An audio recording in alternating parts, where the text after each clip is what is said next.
Hello, నా పేరు doctor Venkatareddy, consultant general physician, river NIMS hospital. So diabetic patients, కొత్తగా diabetic detect అయిన patients ఏ కారణాల వల్ల హాస్పిటల్కి రావాల్సి వస్తుంది, జనరల్గా ఏ సిమ్టమ్స్తో ప్రజెంట్ అవుతారో గురించి తెలుసుకుందాం. ముఖ్యంగా డయాబెటీస్ కొత్తగా స్టార్ట్ అయిన వాళ్ళలో, కొత్తగా తెలిసిన వాళ్ళలో వాళ్ళు వేగంగా బరువు తగ్గడం, అతిగా దాహం వేయడం, తర్వాత రాత్రిపూట ఎక్కువసార్లు మూత్ర విసర్జనకు లేవడం, దాని తర్వాత విపరీతమైన వెయిట్ లాస్తో పాటు నోరు డ్రై అయిపోవడం, టంగ్ డ్రై అయిపోవడం, ఇటువంటి సిమ్టమ్స్తో వస్తుంటారు. తర్వాత కంటి చూపు మందగించడం, బ్లడ్ విజన్ ఉంటుంది, కంటి చూపు మందగించడం, కాళ్ళ తిమ్మిర్లు, మంటలు వీటితో ప్రజెంట్ అవుతారు.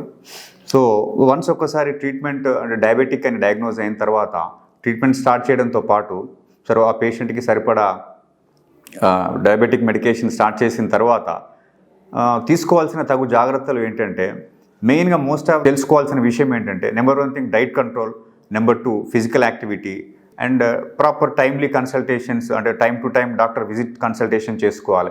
ఎందుకంటే ఈ డయాబెటీస్ యొక్క కాంప్లికేషన్స్ చాలా భయానకంగా ఉంటాయి. ఎందుకంటే ప్రతి గుండె సంబంధ సమస్యలు అయితేంది, న్యూరో సంబంధ సమస్యలు అయితేంది, ఈ చాలా పక్షవాత సమస్యలు అయితేంది, కంటి చూపు కోల్పోవడం అయితేంది, కిడ్నీ సంబంధ సమస్యలు అయితేంది, చాలా ఇటువంటి సమస్యలకు ముఖ్యమైన కారణము డయాబెటీస్. కాబట్టి చాలా జాగ్రత్త తీసుకోవాల్సిన అవసరం ఉన్నది.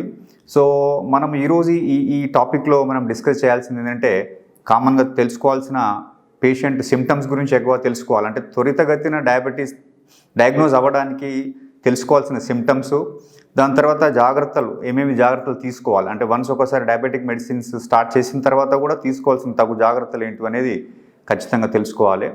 సో మెయిన్గా ఫిజికల్ యాక్టివిటీ అనేది చాలా అతి ముఖ్యమైన విషయము. తర్వాత డైట్ కంట్రోల్, డెఫినెట్గా వీక్లో ఒక 5 days ఖచ్చితంగా 30 to 45 minutes బ్రిస్క్ వాకింగ్ కానీ లేదా ఎక్కడైనా జిమ్కైనా వెళ్ళి కానీ ఖచ్చితంగా ఫిజికల్ యాక్టివిటీ కంపల్సరీగా అవసరము. నెంబర్ 2 డైట్ కంట్రోల్, కార్బోహైడ్రేట్స్ సాధ్యమైనంత వరకు అవాయిడ్ చేయాలి. Especially night time white rice, ఈ రైస్ ఐటమ్స్ మ్యాక్సిమం అవాయిడ్ చేయాలి. మిల్లెట్స్ ఎక్కువ తీసుకోవాలి. ప్రోటీన్ డైట్, ఎస్పెషల్లీ ఫిష్ కానీ లేకపోతే ఎగ్స్ కానీ ఖచ్చితంగా తీసుకోవాల్సి ఉంటుంది.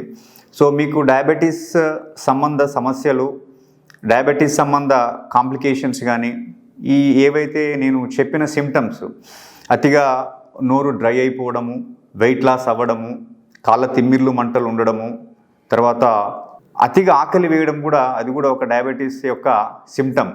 సో ఇటువంటి సిమ్టమ్స్ ఏమైనా ఉన్నా కూడా, లేదా డయాబెటీస్ సంబంధ కాంప్లికేషన్స్ ఏమన్నా కూడా మేము మన నల్గొండ రివర్ నిమ్స్ హాస్పిటల్లో అందుబాటులో ఉంటాము. కావున మీరు ఎప్పుడైనా ఏ టైం అయినా రివర్ నిమ్స్ హాస్పిటల్లో సంప్రదించి వైద్య సహాయాన్ని పొందగలరని కోరుకుంటున్నాము.